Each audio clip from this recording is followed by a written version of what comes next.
अस्सलाम वालेकुम। अस्सलाम वालेकुम। आवाज क्लियर है? आवाज क्लियर आ रही है?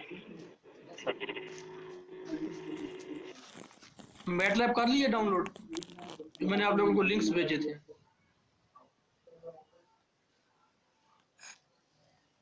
डाउनलोड कर लिए? मैटलैब डाउनलोड कर लिए?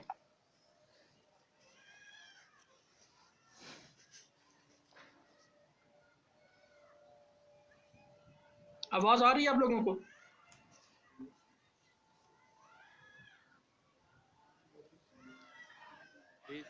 Yes sir. तो बताया ना, मैटलैब कर लिए डाउनलोड, आप लोगों को लिंक भेजे थे। मोबाइल पे नहीं, मोबाइल पे नहीं, ये डाउनलोड होगी। किसी ने कर ली, कोई एक स्टूडेंट, दो चार।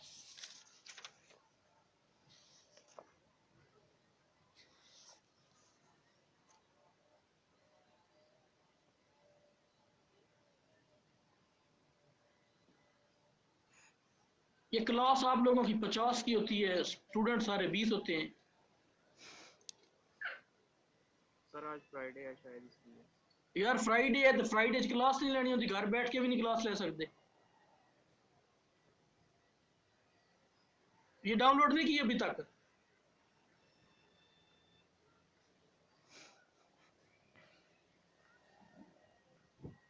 किसी ने भी नहीं डाउनलोड की?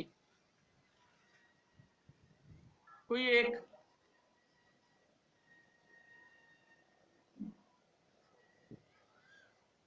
सर किए है 30 डे फ्री ट्रायल कहा है उन्होंने।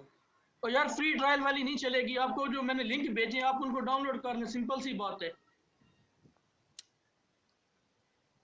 सर वो इतने ज्यादा लिंक है, कौन सा करना है? और चार तो लिंक भेजे हैं, चार उसकी है, और पांचवी एक क्रैक फोल्डर है। 5 फोल्डर बनेंगे आप लोगों के पास। ठीक है सर, कर लेते हैं। अच्छा, हुन कर लेंदे हो? हाँ सर ट्राई किया था लेकिन वो हुई मेंशन करते हैं उस पे लिख यार, के एक कौन आप सा। लोग काम नहीं करते, ऊपर से झूठ बोलते हो। ट्राई किया था? ट्राई क्या किया था? ये मेरे सामने पड़ी है, ये देखें। ये ड्राइव है ना, यहाँ से मैंने आप लोगों को लिंक भेजे हैं। जिस पे मर्जी क्लिक करो, उसको डाउनलोड कर लो। जस्ट आपने एक क्लिक करना है, आपके सिस्टम में आ जाएगी।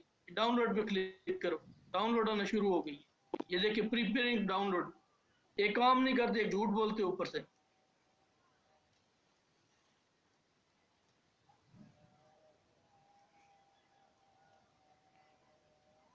अगर नहीं पढ़नी है आप लोग, कोई और कोर्स रजिस्टर करवा लें, अपना टाइम ना जाया करें।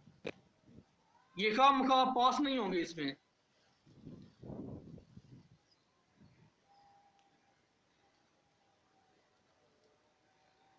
ये दूसरा वीक चल रहा है आप लोगों के पास, अभी तक ये इंस्टॉल नहीं कर सके।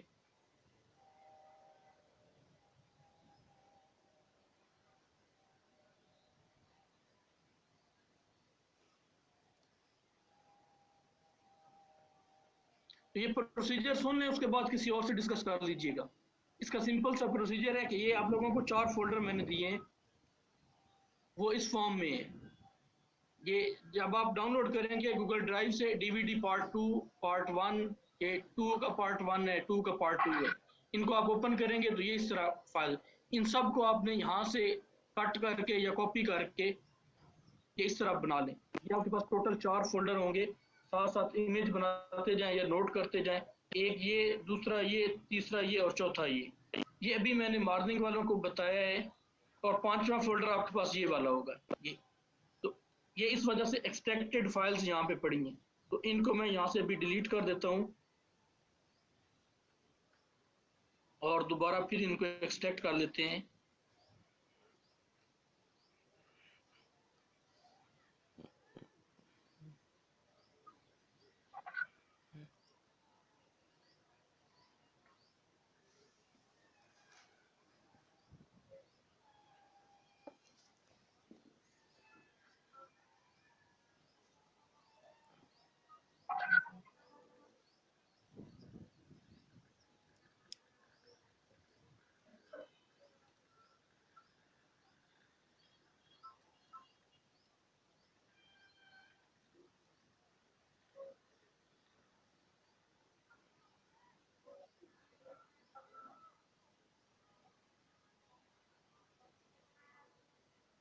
ये क्या हो गया?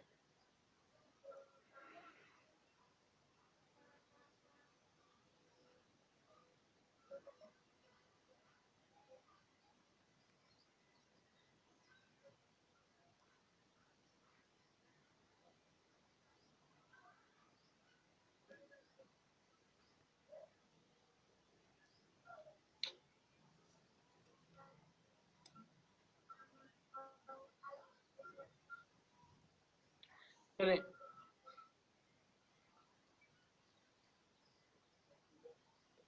तो ये आपके पास 4 फोल्डर होंगे, ये फर्स्ट, सेकंड और थर्ड, फोर्थ ना। आपने फर्स्ट पे क्लिक करना है, इस पे राइट क्लिक करना है। राइट क्लिक करने के बाद एक्सट्रैक्ट हेयर यहाँ पे क्लिक कर दें, तो ये एक आपके पास इस तरह की एक डिस्क बन जाएगी, जैसे ये डिस्क बन गई। और इसी तरह जो DVD2 है, इसके भी पार्ट 1 पे जस्ट क्लिक कर दें और इसको भी एक्सट्रैक्ट हेयर कर दें, वो ऑटोमेटिकली, क्योंकि इन दोनों DVDs के ये मैंने 4 पार्ट किए थे, आसानी से मूव हो जाते हैं ये ना। अगर किसी के साथ शेयर करने हो गूगल ड्राइव पे या USB में, ये इजीली शेयर हो जाते हैं। तो जब आप क्लिक करेंगे ये 2 बन जाएंगी। तो ये अभी एक्सट्रैक्ट हो रही हैं फाइल्स ना, तो अभी वेट करें।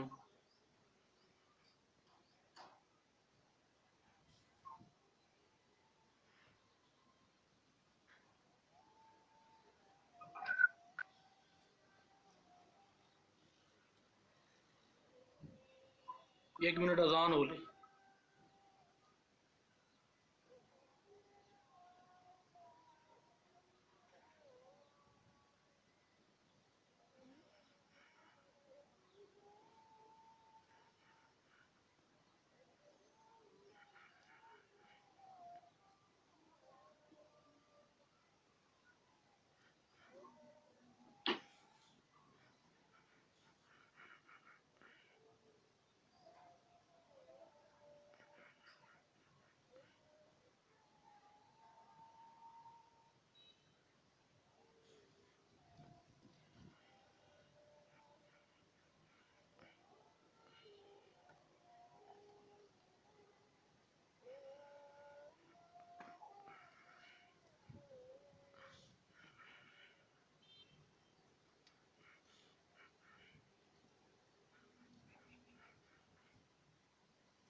चले, लास्ट टाइम हमने 3 स्टेटमेंट्स पढ़ी थी, इफ कंडीशनल स्टेटमेंट्स ना, if else if, sorry, if और इफ एल्स, और फिर उसके बाद if else if else if else. तो इन तीनों में डिफरेंस क्या है, कौन बताएगा? ये अरसलान साहब कौन है, जल्दी करें, इनका डिफरेंस बताइएगा।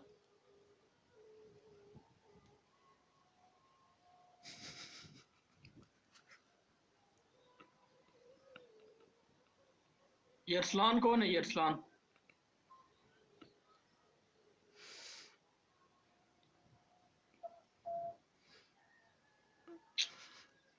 मोहम्मद कलीम?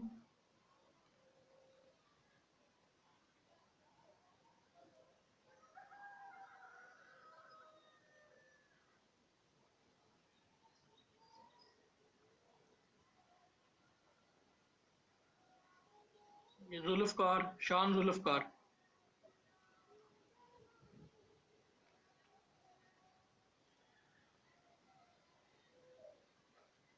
युंजा नूर,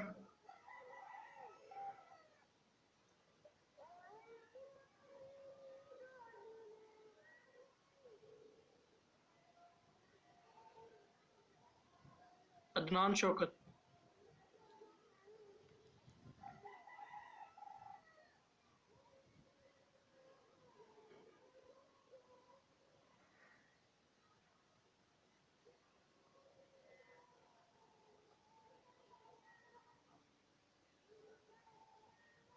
फरमान अली,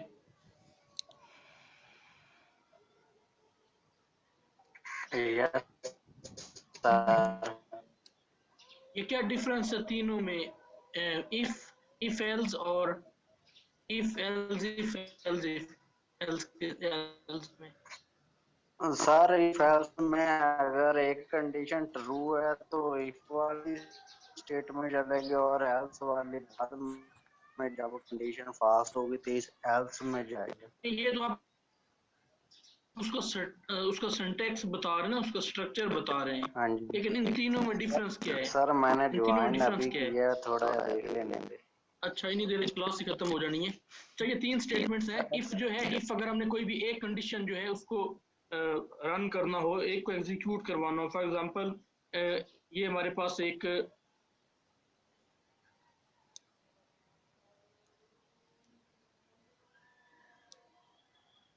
यहाँ पे अगर हमें 48 मार्क्स मिले तो ग्रेड ए बनता है। 48 मार्क्स पे ए ग्रेड बनता है। हम कंडीशन लगाते हैं कि if grade is greater than equal to 48, यानी अगर ग्रेटर भी हो फिर भी है तो डिस्प्ले ए आना चाहिए, ए ग्रेड आना चाहिए। तो जब हम इसको एग्जीक्यूट करेंगे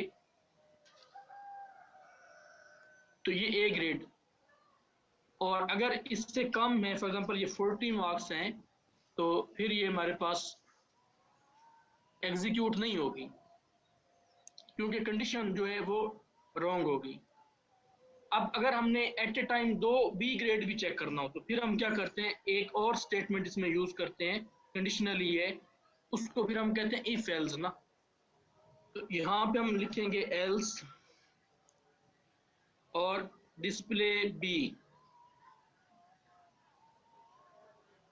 अब इसका मतलब ये हुआ कि अगर तो बी, अगर तो ग्रेटर देन ग्रेटर देन 48 हैं तो फिर ए ग्रेड होगा, अगर इससे कम है तो बी, क्योंकि दो चॉइसेस हैं। तो अब हमारे पास जो फर्स्ट है, क्योंकि ग्रेड यहाँ पे जो मार्क्स हैं वो 40 हैं, तो बी ग्रेड आएगा, ये बी डिस्प्ले में आ गया। अब पहली जो है ये ट्रू नहीं हुई, ये एग्जीक्यूट नहीं हुई, तो दूसरी एग्जीक्यूट होगी। तो ये फर्क है इन दोनों का। अब अगर हमें एक स्टेटमेंट और भी चाहिए, for example if we want to check grades for students A B C D और फिर एफ, तो फिर इसके लिए हम तीसरी एक और स्टेटमेंट है इफ एल्स, इस पे जाते हैं। उसमें मल्टीपल स्टेटमेंट्स को हम चेक कर लेते हैं। तो अब इसी को हम इस तरह लिख लेते हैं एल्स इफ। अब इस पे एक और हम लॉजिकल एक्सप्रेशन देंगे, ग्रेड जो है ये ग्रेटर देन इक्वल टू 30 पे क्या होता है, बी होता है, ऐसा ही है ना। और फिर इसी को कॉपी कर लें, और हम ये चाह रहे हैं कि अब ये सी किस पे होता है, 24 पे होता है, 24 पे सी होता है। हाँ 28 पे नहीं, तो फिर बी किस पे होता है, 39 पे बी होते हैं। बी 38 पे। सॉरी, बी इज एट 39 और ये आई थिंक 29 पे, नॉट ऑन 30। तो सी, और इसके बाद अगर हम ये देखते हैं एल्स, और ये अगर हमारे पास आ जाए, इसके बाद अगर हम कहते हैं कि भाई इस नेक्स्ट जो है उनके एफ आए। अब यहाँ पे हमने डिफाइन कर लेने मार्क्स कितने। अब जरूरी नहीं मार्क यहाँ पे ग्रेड लिखना है, मार्क्स भी आप लिख सकते हैं कि अगर मार्क्स जो हैं वो 40 हैं तो इतना ये ग्रेड हो। यहाँ पे आप ग्रेड इसमें लिख लें, इस कॉमन में जो भी लिखेंगे वो आएगा। मसलन आप यहाँ पे लिखते हैं कि मार्क्स। अब कंडीशन जो है ग्रेड के लिए वो मार्क्स पे होती है, तो ये सारे आपको चेंज करना पड़ेगा।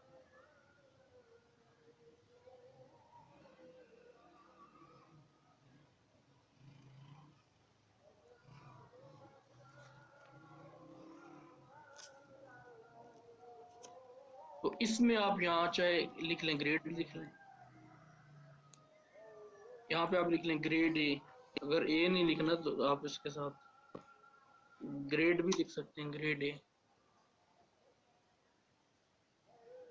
तो लिखना आपने क्या है, जो इन्वर्टेड कॉमास है ना उनमें लिखना है, और जो डिस्प्ले कमांड है ये डिस्प्ले के लिए होती है, क्योंकि हम ग्रेड चेक करना चाह रहे हैं। अभी आप इसको एग्जीक्यूट करेंगे, अब नंबर कितने हैं, 40 नंबर है जिस स्टूडेंट के, उसका ग्रेड क्या होना चाहिए, बी। इसका ग्रेड क्या आएगा, बी आएगा।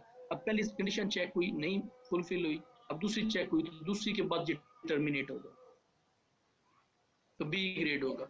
अब अगर हम ये कहते हैं कि अगर ये हमारे पास 20 मार्क्स हैं, अब अगर हम इसको एग्जीक्यूट करेंगे, रन करेंगे, तो अब 20 पे पहली कंडीशन रॉन्ग हुई, नहीं एग्जीक्यूट, ये स्टेटमेंट एग्जीक्यूट नहीं होगी। ये कंडीशन चेक हुई, रॉन्ग, ये स्टेटमेंट एग्जीक्यूट नहीं होगी। ये कंडीशन चेक हुई, अगेन रॉन्ग, ये एग्जीक्यूट नहीं होगी। अब ये एग्जीक्यूट हो जाएगी। अगर बाकी सारी रॉन्ग है तो ये वाली एग्जीक्यूट हो जाएगी, एफ ग्रेड आ गई। अच्छा, अब ये तीनों का आप लोगों को आई थिंक क्लियर पिक्चर होगी। और कल आप लोगों ने मुझे इफ एल्स और इफ एल्स से रिलेटेड जो हैं 5 छोटे छोटे प्रोग्राम भेजने हैं। यहाँ पे आप ये भी ले सकते हैं कि अगर आप कोई डाटा हाइट्स का लेते हैं, जैसे ये पुलिस में या आर्मी में स्टूडेंट्स का डाटा होता है हाइट्स का, तो उसमें ग्रेडिंग करनी हो वो ले सकते हैं, वेट्स का ले सकते हैं, और भी इसी तरह के काफ़ी जो हैं वो आप डाटा लेके उनकी ग्रेडिंग वगैरह कर सकते हैं, सॉर्ट आउट कर सकते हैं। और मैथमेटिक्स में जब हम बाउंड्री कंडीशंस या इनिशियल कंडीशंस इस तरह की चीज़ें अप्लाई करते हैं, तो फिर हम वो कोई एक स्पेसिफिक पॉइंट चूज कर देते हैं कि भाई इस पे ये वैल्यू आ जाए, पक्की पक्की वैल्यू, हर आइट्रेशन पे यही वैल्यू फिक्स रहे, बाकियों के लिए बाकी जो भी हमने प्रोग्राम सेट किए उसके अकॉर्डिंगली आती जाएंगी। तो अभी हम जाते हैं मैटलैब वाले फोल्डर में। तो वो हमारे पास आई थिंक ये फोल्डर पड़ा है, ये फाइल्स एक्सट्रैक्ट हो गई, ये दोनों ना एक्सट्रैक्ट होने के बाद ये बन जाएंगी डीवीडीज इस तरह, ये जो डीवीडीज बनी है। अब आपने इस डीवीडी 1 पे राइट क्लिक करना है, डीवीडी 1 पे राइट क्लिक करना है, और फिर उसी पे एक्सट्रैक्ट हेयर यहाँ पे, और इसी तरह फिर जो ये डीवीडी जो डिस्क बनी हुई है 2, इस पे क्लिक करना है, सॉरी ये 2 डिस्क कहाँ पे, ये इस पे भी राइट क्लिक करना है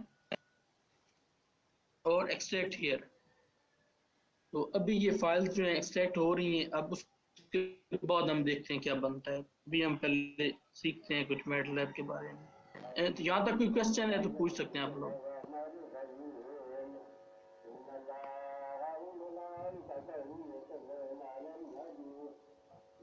क्लियर ऑल क्यों इंक्लूड है यहाँ पे, वो हर प्रोग्राम में शामिल होगा? ये मैंने लास्ट टाइम भी आप लोगों को बताया था कि जो CLC है ये कमांड विंडो को क्लियर करता है इसको, और जो क्लियर ऑल है ये वर्क स्पेस को। तो इन दोनों का फायदा ये होता है, मसलन आपने, मैं ये नहीं यूज करता, ठीक है, इस प्रोग्राम को रन किया, अब इसमें एक ही वेरिएबल हम मार्क्स का यूज कर रहे हैं, वो यहाँ पे आ गया। अब मैं ये एक और प्रोग्राम जो है इसको रन कर रहा हूँ, 1 मिनट, ये थोड़ा सा टाइम देगा। ओ सॉरी, इसमें भी मैंने क्लियर ऑल वाली यूज की हूँ, इनको मैं रिमूव कर लूँ पहले।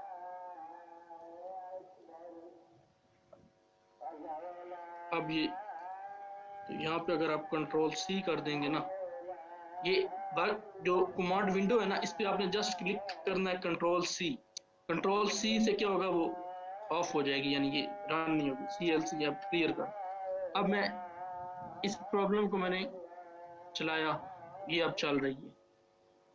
अब इसके बाद ये प्रॉब्लम थी, इसके बाद मैं इस प्रॉब्लम को अब रन करूंगा, पहले इसका रिजल्ट आ जाए। ये भी बिजी है, तो ये एग्जीक्यूट हो ले, उसके बाद मैं आपको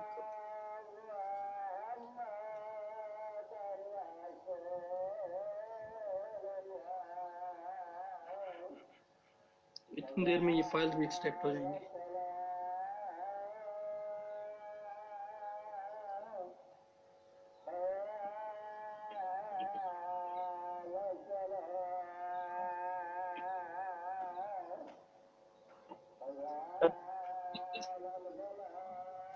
हाँ हाँ पूछ लें, क्या कोई क्वेश्चन पूछना है पूछ लें।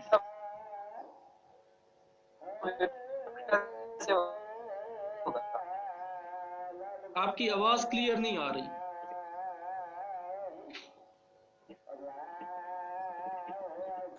सर जी अगर स्टेटमेंट में दोनों ही कंडीशन ट्रू हो तो कौन सी स्टेटमेंट एग्जीक्यूट हो? फर्स्ट वाली। अभी कर लेते हैं, दोनों को ट्रू कर लेते हैं, चेक कर लेते हैं। बस करेगा टाइम क्यों ले रही?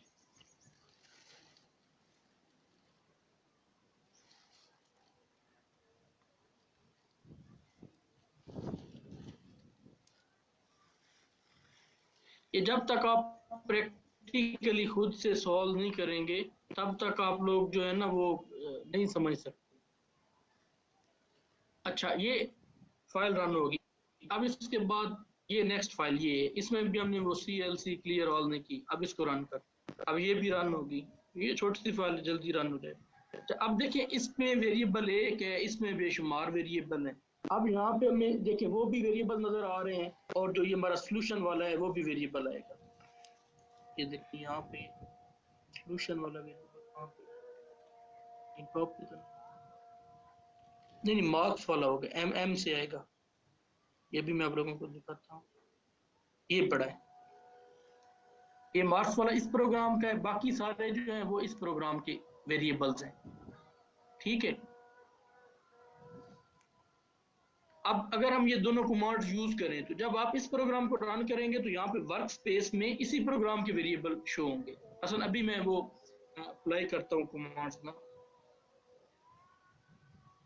अब अगर आप यहाँ पे इसको देखें, ये जो कमांड विंडो है, यहाँ पे भी दोनों के डिस्प्ले नजर आ रहे होंगे, इसके भी और इसके भी। अब क्योंकि इस पहले प्रोग्राम की सारी मैंने आउटपुट हाइड की हुई है इसलिए नहीं आ रही, सिर्फ उसके ग्राफ आ रहे होंगे। ये अगर आप देखें तो ग्राफ उसके सारे शो हो रहे थे। अब अगर हमने CLC ऐड की, अब इसको रन करते हैं। अब कमांड विंडो में वो पहले वाली प्रॉब्लम का सलूशन है, यहाँ पे शो नहीं हो रहा, लेकिन इस प्रॉब्लम का आ रहा है सलूशन ना, ग्रेड F आ रहा है। लेकिन इसमें जो वर्क स्पेस है उसमें पहले वाला जो प्रोग्राम ने रन किया है उसके वेरिएबल एज इट आ रहे हैं। ये देख लें, सारे उसके वेरिएबल पहले प्रोग्राम के आ रहे हैं। इसका तो सारा एक वेरिएबल है, मार्क्स हमने यूज किया हुआ है, बस एक वेरिएबल। अब अगर मैं यहाँ पे एक कमांड और ऐड कर देता हूँ, क्लियर ऑल ना,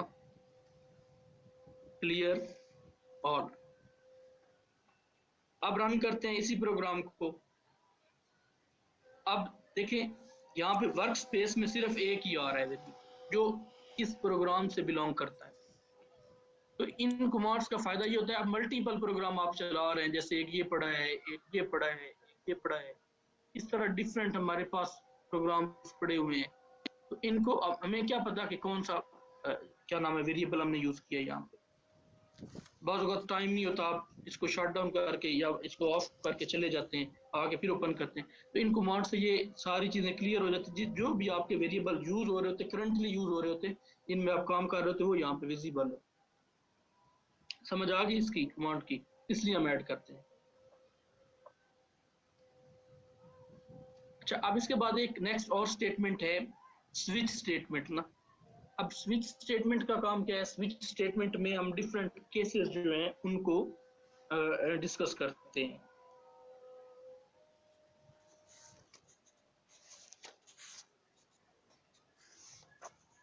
तो ये स्विच स्टेटमेंट है।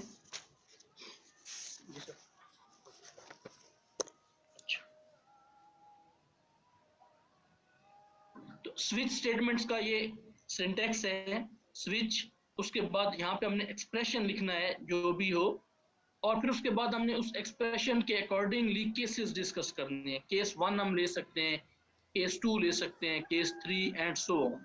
अब इसमें हम मल्टीपल जो है वो स्टेटमेंट्स ले सकते हैं, और इसका जो एंड वाली होगी वो अदरवाइज होगी। अब अदरवाइज का मतलब ये है कि अगर तो ये केस 1 ट्रू है तो यहाँ पे स्विच जो स्टेटमेंट है टर्मिनेट हो जाएगी। अगर ये केस 1 ट्रू नहीं है तो केस 2 को एग्जीक्यूट करवाएगा। अगर केस 2 वाली स्टेटमेंट एग्जीक्यूट होती है तो बाकी रह जाएंगी। अब केस 2 भी ट्रू नहीं है तो केस 3 वाली, केस 3 भी ट्रू नहीं है तो 4 एंड सो ऑन। अब अगर ये सारे केसेस जो हैं ऊपर वाले, ये जितने भी हैं, ये सारे के सारे ही फॉल्स आ रहे हैं तो फिर ये अदरवाइज वाली स्टेटमेंट जो है ये एग्जीक्यूट। तो स्विच स्टेटमेंट में अगर हम कुछ केसेस जो हैं या कुछ लाइंस को या कुछ कोड का जो पार्ट है उसको हम स्विच करना चाह रहे हैं और उससे आगे आना चाह रहे हैं तो स्विच स्टेटमेंट हम इसलिए यूज करते हैं। तो इसमें हम मल्टीपल जो है स्टेटमेंट्स वो दे सकते हैं। तो इसको भी हम प्रैक्टिकली देखते हैं स्विच स्टेटमेंट। तो अभी एक तो इसकी डेमो यहाँ पे पड़ी है, उसको देख लेते हैं। ये which is related to gradings ना, तो इसको एज इट आप कॉपी कर लें। पहले इसको यहाँ पे समझ लेते हैं। तो यहाँ पे हमने एक डिफाइन कर लिया ग्रेड बी है। अब लिखने का तरीका मैं आपको बता देता हूँ, ये कॉमास किस चीज को रिप्रेजेंट करते हैं। उसके बाद हमने ये स्विच स्टेटमेंट यूज की, हमने यूज करनी है इस पे ना, ग्रेड पे जो भी हमने वेरिएबल्स डिफाइन किए होते हैं उन पे स्टेटमेंट हम यूज करेंगे। जैसे अभी हमने इफ स्टेटमेंट यूज की है, या ये देखें इफ स्टेटमेंट यूज की, वेरिएबल हमने मार्क्स डिफाइन किया। अब इसी मार्क्स पे हम स्विच भी जो है वो भी यूज कर सकते हैं। अब इसके बाद स्विच इस ग्रेड जो वेरिएबल डिफाइन किया उसको लिखेंगे, लेकिन इसको पैरेंथेसिस में लिखना है। अब पहले केस में ए आना चाहिए। अगर केस पहले में ए है तो प्रिंट क्या होना चाहिए, एक्सीलेंट ग्रेड है। फिर केस दूसरा है, उसमें अगर बी आ रहा है तो वेल डन। और अगर केस सी, उसमें सी आ रहा है तीसरे केस में तो वेल डन। और अगर आपका एक और चौथा केस है उसमें डी आ रहा है, ये उसका डिस्प्ले है यानी उस पे कंडीशन है, तो फिर आप पास हैं।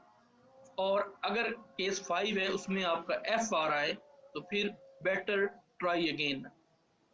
और ये सारे ही नहीं है तो अदरवाइज इनवैलिड ग्रेड। क्लियर हो गया? इसको अगर हम यहाँ से कॉपी करते हैं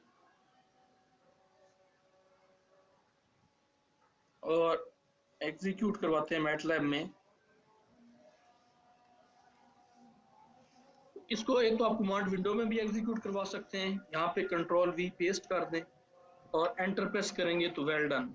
क्यों वेल डन? क्योंकि जो हमने ये ग्रेड डिफाइन किया है वो बी उसकी वैल्यू है। तो अब बी, ये केस सेकंड वाला बी है तो इसमें जब ये बी आएगा तो वेल डन होगा। और इसकी वैल्यू ग्रेड की क्या है, बी है। तो आप इसको, दूसरा तरीका ये है कि आप स्क्रिप्ट फाइल लें, जैसे ये है, इसी में आप यहाँ पे ये सारा कोड एज इट पेस्ट कर दें। आप इसको यहाँ से रन करें तो वेल डन। अब ये इसकी रनिंग, सॉरी ये एग्जीक्यूट कैसे हुई है वो मैं भी बताता हूँ आपको।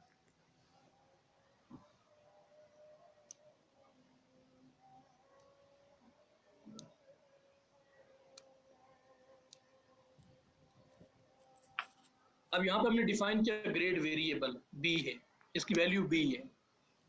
अब स्विच स्टेटमेंट अप्लाई होगी इस वेरिएबल पे, इस वेरिएबल पे हमने स्विच स्टेटमेंट अप्लाई की। अब इसका केस नंबर 1 है ए, अगर तो ए आ जाए ना तो एक्सीलेंट होगा। अब दूसरा केस है बी आ जाए तो वेल डन होगा। अब ये जब स्टेटमेंट एग्जीक्यूट होगी तो पहले इसको चेक करेगी, केस ए को ना, 1 को। अब ये सेटिस्फाई नहीं हो रहा, ये डायरेक्ट बी पे चला जाए। अब बी सेटिस्फाई हो रहा है क्योंकि ग्रेड की वैल्यू बी है। इस केस की वैल्यू भी क्या है, सॉरी ये बी है। अब ये प्रिंट होगा वेल डन।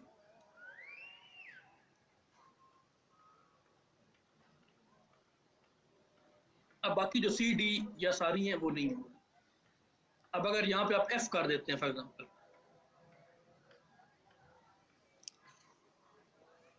तो अब बेटर ट्राई अगेन, ये डिस्प्ले में हमने लिखा था। अगर केस एफ वाला है तो ये आना चाहिए, बेटर ट्राई अगेन। अब इसको हम अपने जो यूनिवर्सिटी की ग्रेडिंग है उस पर भी अप्लाई कर सकते हैं। कैसे, वो ये मैंने अभी समझाई है मॉर्निंग वालों को यही। तो ये ग्रेड हमने डिफाइन कर लिया। 48 पे क्या होता है, ए होता है। तो स्विच हमने किस पे अप्लाई करनी है, स्टेटमेंट ग्रेड पे अप्लाई करनी है। जो वेरिएबल हमने डिफाइन किया, आप इसको मार्क्स से भी बदल सकते हैं। तो ये ग्रेड आ गया, ठीक है। अब पहला केस क्या है कि अगर ग्रेड जो है ग्रेटर देन इक्वल टू 48 हो तो डिस्प्ले क्या आना चाहिए, ए ग्रेड आ गया।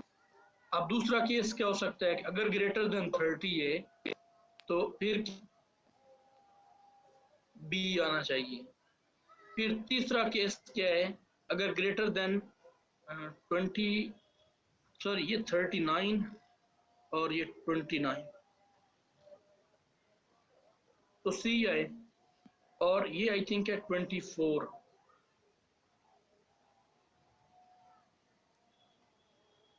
डी आ गया। और ये केस है 20, अदरवाइज फेल। अब ग्रेड कोई वैल्यू डिफाइन करने ऊपर 48 है फॉर एग्जांपल, तो ये क्या दे रहा है, एफ दे रहा है।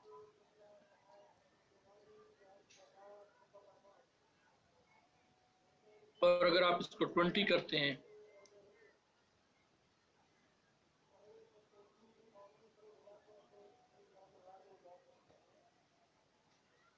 एफ